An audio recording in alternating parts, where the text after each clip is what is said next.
James Bond has always been the perfect fit for video games. Despite many attempts, though, it still doesn't feel like we've ever received an adaptation that perfectly distills the 007 experience. Studios have tried, often with great success, but IO Interactive might be the first developer in history to truly nail how it feels to don the legendary codename. After sitting down for an extensive hands-off presentation at Gamescom, I'm already convinced First Light has the makings of a classic. Brought to life by Dexter Original Sin's Patrick Gibson, this version of Bond is young, brash, and yet to earn his keep at MI5. This means he's prone to mistakes, but also ready to take on an assortment of dangerous yet important missions. Gibson's performance is instantly magnetic with its charismatic determination, attracting ladies with a cheeky smile before convincing a stiff guard to allow him access to restricted areas with a dance of the tongue. The preview gave little indication about what sort of personal story First Light will tell, aside from hunting down rogue agent 009 as he traipses across the globe in search of some twisted objective. An expanded look at the storytelling will come later, but for now, let's answer a big question that many IO fans are bound to be asking. Is First Light anything like Hitman?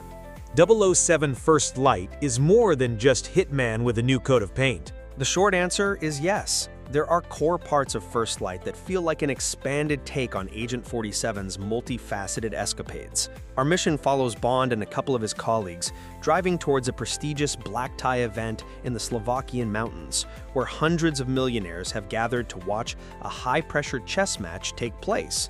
It turns out that 009 is also a fan, meaning this event is the perfect means to sneak in and kill or apprehend him before his dangerous plan is put into motion. Going undercover as a driver, we begin the mission in the car park before being tasked with sneaking into the estate. It's a grand manor, patrolled by countless armed guards across various entrances, and guests that spend their time milling about also won't hesitate to call attention to Bond's escapades, so he needs to be subtle, create distractions, and do everything in his secret agent power to come out unscathed. Our demoist zapped a guard with some form of poisonous dart, snuck through some incredibly tall flowers to steal a lighter, and then caused an isolated fire which bought him enough time to shimmy up onto the rooftop and jump through a window. I'm told this particular objective can be accomplished in countless ways, whether you want to sneak into another entrance, get a little rowdy, or do something else entirely.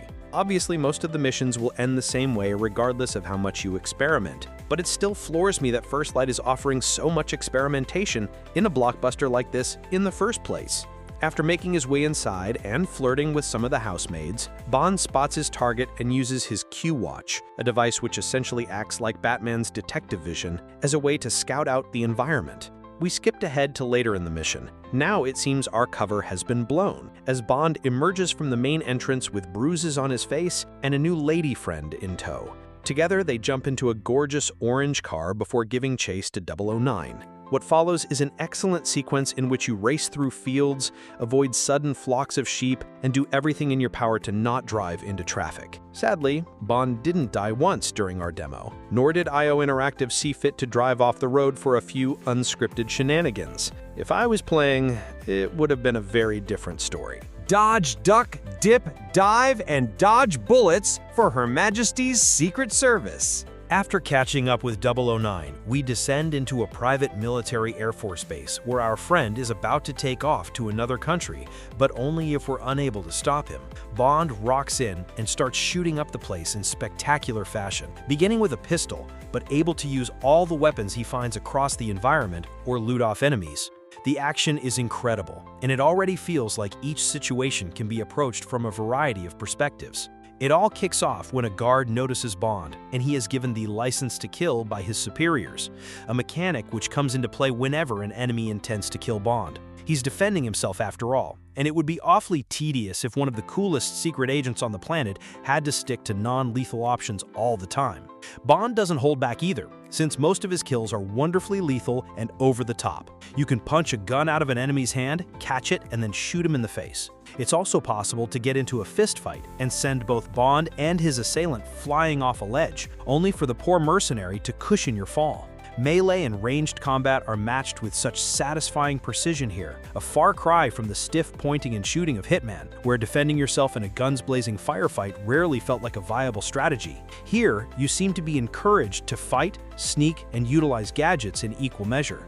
The assault on the sprawling aircraft is a challenging one, as SUVs begin to soar onto the runway, crashing into one another as soldiers jump from their seats to try and stop Bond in his tracks. But he's a crafty lad as he slides over car bonnets and kicks dudes directly in the face, before rushing towards the slowly closing aircraft ramp, having absolutely no choice but to commandeer a stair truck as he grabs onto a cable to pull himself into the air. It's silly and has no basis in realism, but my goodness is it cool. And it only gets cooler once you're on the plane and beating the crap out of even more evil goons. But this is where our demo comes to an end, and where one of First Light's myriad set pieces comes into play. By using his watch, he sure loves that fancy thing, Bond hacks into the plane's flight controls and can now make it bank left or right by pressing the shoulder buttons.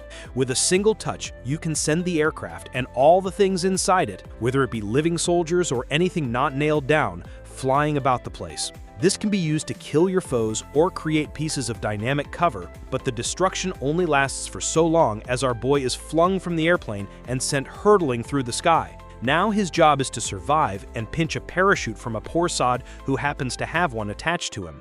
Before we hit the ground, the presentation came to a close with a splash screen. I'm going to assume that Bond lives to see another day, or this game is going to have an awfully abrupt ending.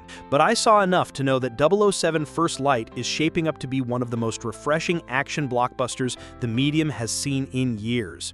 Games like this have become a thing of the past in recent times as AAA experiences embrace open worlds and prestige storytelling, almost as if they're afraid to appreciate good old-fashioned spectacle. But there is room for both, and IO Interactive has the potential to deliver a grandiose experiment that combines over-the-top action with a fresh take on a character millions have already fallen in love with. If everything falls into place, this could be something quite special indeed.